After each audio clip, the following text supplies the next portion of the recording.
こんにちは。今日は伸びて広がってしまった袖口を小さく縮める方法をご紹介します。お気に入りなのに袖口が伸びてしまって出番が少なくなっているお洋服ってありますよね。今回ご紹介する方法は伸びてしまった袖口を短い時間で簡単に縮めることができます。手縫いでもミシンでもどちらでもできますので、ぜひお試しください。こちらの動画もおすすめですので、ぜひご視聴ください。実際に試着をして縮めたい袖口の幅を決めます。このぐらいまで縮めていきたいと思います。ここを押さえたままで一旦脱いでください。こちらに印として待ち針を打っておきます。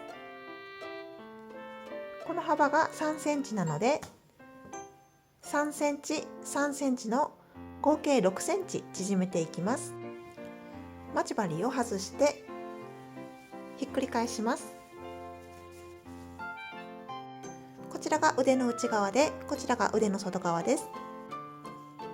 この内側のところに縫い目がありますので、この縫い目に合わせて袖を半分にします。今回3センチ3センチの合計6センチ縮めたいので、こちらの端から3センチの位置に印をします。次にこちらから10センチから15センチの位置に印をします。今回こちらの端から15センチの位置に印をしていきます。袖口の印とこの縫い目のところの印を線でつなぎます。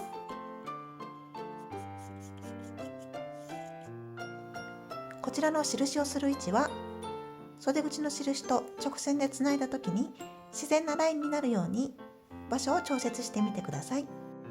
例えば袖口を縮める幅が2センチ2センチの4センチの方でしたら、こちらは10センチぐらいでもいいかと思います。ずれないように袖口を待ち針で固定します。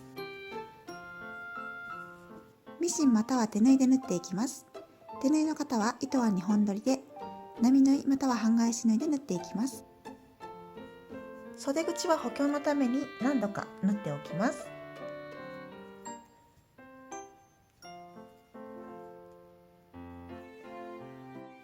並縫いで縫っていきます。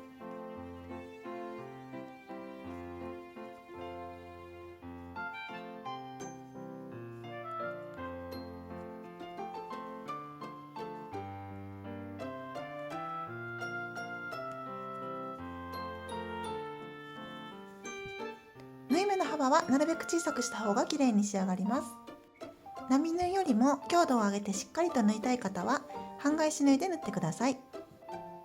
先ほど糸を出したところから半針後ろに戻って、そして1針分先から針を出します。また半針分後ろに戻って1針分先から針を出します。これを繰り返します。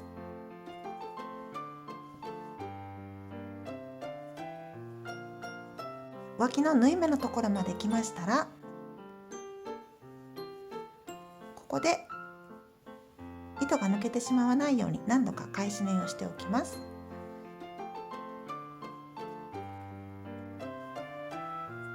玉留めをします。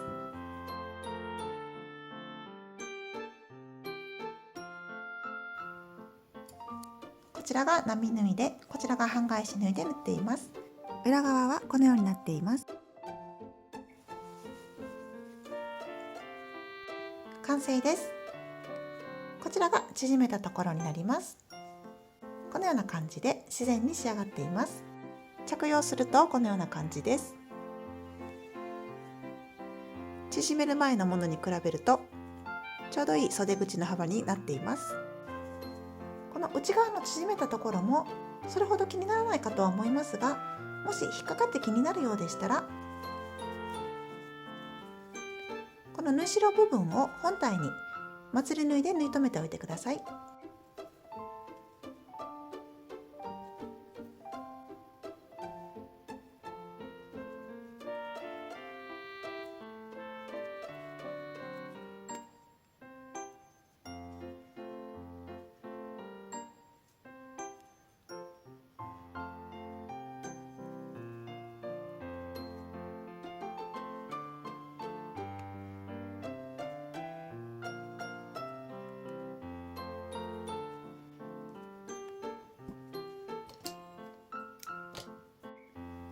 縫い代をまつり縫いで縫い留めました。このような感じですっきりと仕上がっています。完成です。最後までご視聴いただきありがとうございました。この動画がお役に立ちましたら、チャンネル登録と高評価よろしくお願いします。コメントもいただけると嬉しいです。ではまた次の動画でお会いしましょう。ありがとうございました。